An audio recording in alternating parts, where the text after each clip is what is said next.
MA history സബ്ജക്റ്റിൻ്റെ third സെമ്മിൻ്റെ പാർട്ടായ social revolutions in modern world അതിലെ ഫസ്റ്റ് മൊഡ്യൂളാണ് നമ്മളിന്ന് നോക്കാൻ പോകുന്നത്. Unit 1 structure of scientific revolution. എന്താണ് സ്ട്രക്ചർ ഓഫ് സയൻറ്റിഫിക് റെവല്യൂഷൻ? ശാസ്ത്രീയ ചിന്തയ്ക്ക് മുമ്പ് 16-ാം നൂറ്റാണ്ട് മുതൽ 18-ാം നൂറ്റാണ്ട് വരെ നീണ്ടുനിന്ന ശാസ്ത്ര വിപ്ലവത്തിൻ്റെ ആരംഭത്തിനു മുമ്പ് ശാസ്ത്രജ്ഞർ ശാസ്ത്രീയ അന്വേഷണത്തിൻ്റെ മുന്നേറ്റത്തിന് തടസ്സമായ നിരവധി പ്രതിബന്ധങ്ങളുമായി മല്ലിട്ടു. സാമൂഹിക മാനദണ്ഡങ്ങൾ, മതപരമായ സിദ്ധാന്തങ്ങൾ, സാങ്കേതിക പരിമിതികൾ, എപ്പിസ്റ്റമോളജിക്കൽ പരിമിതികൾ എന്നിവയിൽ നിന്നെല്ലാം ഉയർന്നു വന്ന ഈ വെല്ലുവിളികൾ വൈവിധ്യമാർന്നതായിരുന്നു. അറിവിൻ്റെ അന്വേഷണത്തിൽ മതവിശ്വാസങ്ങൾക്കും അധികാരങ്ങൾക്കും ഉണ്ടായിരുന്ന അമിത സ്വാധീനമായിരുന്നു പ്രാഥമിക തടസ്സങ്ങളിലൊന്ന്.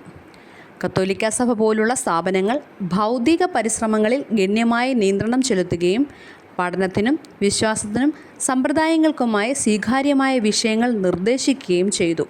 ഈ അധികാരപ്രയോഗം പലപ്പോഴും വിയോജിപ്പുള്ള ശബ്ദങ്ങളെ നിശബ്ദരാക്കുകയും മതപരമായ യാഥാസ്ഥിതികത്വവുമായി പൊരുത്തപ്പെടാത്ത ആശയങ്ങളെക്കുറിച്ചുള്ള പര്യവേക്ഷണം വെട്ടിച്ചുരുക്കുകയും ചെയ്തു.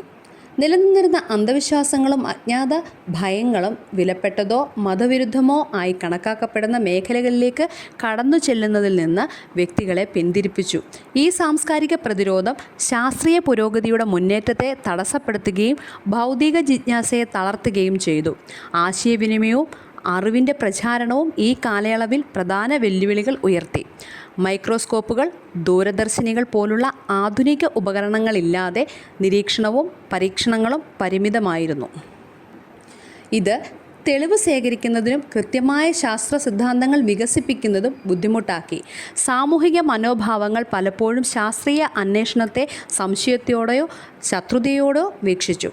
അച്ചടിയന്ത്രം അപ്പോഴും വ്യാപകമായി ഉപയോഗിച്ചിരുന്നില്ല. അതിനാൽ കണ്ടെത്തലുകൾ കൂടുതലും പതുക്കെ കൈകൊണ്ട് എഴുതിയ കയ്യെഴുത്ത് പ്രതീകങ്ങളിലൂടെയാണ് പങ്കുവച്ചിരുന്നത്. ഇത് അവയുടെ വ്യാപനം പരിമിതപ്പെടുത്തി. കൂടാതെ ശാസ്ത്രീയ പദ്ധതികൾക്ക് ധനസഹായം കണ്ടെത്തുക എന്നത് ഒരു പ്രധാന വെല്ലുവിളിയുമായിരുന്നു. ഇന്നത്തെ പോലെ ശാസ്ത്ര ഗവേഷണത്തിന് ധനസഹായം നൽകാൻ സ്ഥാപനപരമായ സംവിധാനങ്ങൾ കുറവായിരുന്നു. തൽഫലമായി പല ആദ്യകാല ശാസ്ത്രജ്ഞർക്കും തങ്ങളുടെ ജോലികൾക്ക് പണം കണ്ടെത്താൻ വ്യക്തിഗത സമ്പത്തിനെയോ ധനികരായ രക്ഷാധികാരികളുടെ ഔദാര്യത്തെയോ ആശ്രയിക്കേണ്ടി വന്നു. ഇത് അവരുടെ അന്വേഷണങ്ങളുടെ വ്യാപ്തിയും തോതും പരിമിതപ്പെടുത്തി. ഒരു ഏകീകൃത ശാസ്ത്ര സമൂഹത്തിൻ്റെ അഭാവം സഹകരണവും പിയർ റിവ്യൂവും പരിമിതമാണെന്ന് അർത്ഥമാക്കി. ശാസ്ത്രജ്ഞർ പലപ്പോഴും ഒറ്റപ്പെട്ടാണ് പ്രവർത്തിച്ചിരുന്നത്. ആശയങ്ങൾ കൈമാറാനോ ക്രിയാത്മകമായ ഫീഡ്ബാക്ക് സ്വീകരിക്കുവാനോ അവസരം കുറവായിരുന്നു. ഇത് പരിഷ്കരണത്തെ തടസ്സപ്പെടുത്തി.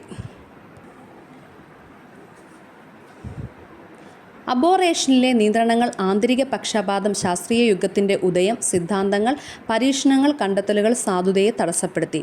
ഈ ബാഹ്യ വെല്ലുവിളികൾക്ക് പുറമേ ആദ്യകാല ശാസ്ത്രജ്ഞർ വൈജ്ഞാനിക പക്ഷപാതങ്ങൾ, മുൻവിധികൾ തുടങ്ങിയ ആന്തരിക തടസ്സങ്ങളുമായി മല്ലിട്ടു. മനുഷ്യൻ്റെ ധാരണയും യുക്തിയും പിശകുകൾക്ക് സാധ്യതയുള്ളതിനാൽ പ്രകൃതി ലോകത്തെക്കുറിച്ച് തെറ്റായ നിഗമനങ്ങളിലേക്കും തെറ്റായ അനുമാനത്തിലേക്കും നയിച്ചു. ഈ വലിയ വെല്ലുവിളികൾക്കിടയിലും ആദ്യകാല ശാസ്ത്രജ്ഞർ സ്ഥിരോത്സാഹത്തോടെ പിന്നീട് വരാനിരിക്കുന്ന ശാസ്ത്ര വിപ്ലവത്തിന് അടിത്തറ പാകി. അവരുടെ ജിജ്ഞാസയും ചാതുര്യതയും നിശ്ചയദാർഢ്യവും ആധുനിക ശാസ്ത്രീയ രീതികളും തത്വങ്ങളുടെയും വികസനത്തിന് വഴിയൊരുക്കി.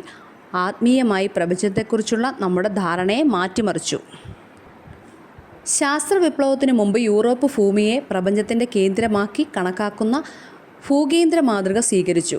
പുരാതന ഗ്രീക്ക്, റോമൻ പ്രപഞ്ചശാസ്ത്രം, പ്രത്യേകിച്ച് ടോളമിയുടെ പഠിപ്പിക്കലുകൾ എന്നിവ സ്വാധീനിച്ച ഈ മാതൃക മതപരമായ സിദ്ധാന്തങ്ങളുമായി, പ്രത്യേകിച്ച് കത്തോലിക്ക സഭയുടെ സിദ്ധാന്തങ്ങളുമായി പൊരുത്തപ്പെട്ടു. 16-ാം നൂറ്റാണ്ടിൽ കോപ്പർനിക്കസിൻ്റെ സൂര്യകേന്ദ്ര നിർദ്ദേശം പോലെ ഭൂകേന്ദ്ര മാതൃകയോടുള്ള വെല്ലുവിളികളും മതപരവും സാംസ്കാരികവുമായ മാനദണ്ഡങ്ങൾ കാരണം സംശയങ്ങൾ നേരിട്ടു. എന്നിരുന്നാലും സാങ്കേതികവിദ്യയിലും പരീക്ഷണാത്മക തെളിവുകളിലെയും മുന്നേറ്റങ്ങൾ ഗലീലി, ജോഹന്നാസ് ക്ലൈപ്പർ, ഐസക് ന്യൂട്ടൺ തുടങ്ങിയ വ്യക്തികളുടെ സംഭാവനകൾക്കൊപ്പം ക്രമേണ സൂര്യകേന്ദ്ര മാതൃക സ്വീകരിക്കുന്നതിലേക്ക് നയിച്ചു. ഈ മാറ്റം ദീർഘകാലമായി നിലനിന്നിരുന്ന മതപരവും പ്രപഞ്ചശാസ്ത്രപരവുമായ വിശ്വാസങ്ങളെ വെല്ലുവിളിച്ചുകൊണ്ട് പ്രപഞ്ചത്തെക്കുറിച്ചുള്ള കൂടുതൽ പരീക്ഷണാത്മകവും മതപരവുമായ ധാരണയിലേക്ക് ഉള്ള മാറ്റത്തെ കൊണ്ടുവരാൻ സാധിച്ചു. Thank you.